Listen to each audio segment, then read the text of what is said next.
આજે સમગ્ર ભારતમાં ઉત્તરાયણ પર્વની ધામધૂમથી ઉજવણી થઈ રહી છે।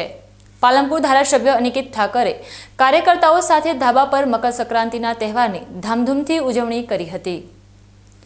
નવાબી શહેર પાલનપુરમાં પણ વહેલી સવારથી જ લોકો પોતાના ધાબા ઉપર ચડીને પતંગો ચગાવી રહ્યા છે।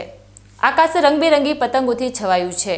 કાપ્યો છે, લૂંટ્યો છે ના નાદથી વાતાવરણ ગુંજી ઉઠ્યું છે। ત્યારે પાલનપુરના ધારાસભ્ય અનિકેત ઠાકર પણ ધાબા ઉપર ચડીને પતંગ ચગાવી રહ્યા છે।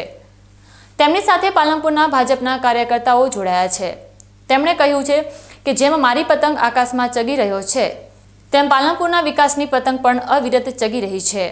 પાલનપુર ધારાસભ્ય અનિકેત ઠાકર, પાલિકા પ્રમુખ ચિમનલાલ સોલંકી, પૂર્વ પ્રમુખ હસમુખ પડિયાર સહિત કાર્યકરો સાથે ધાબા પર પતંગ ચગાવી મકર સંક્રાંતિની ઉજવણી કરી હતી। ઉત્સાહભર્યા વાતાવરણ વચ્ચે ધારાસભ્ય અને કાર્યકરો સાથે મળીને જલેબી ફાફડાનો આનંદ પણ માણ્યો હતો।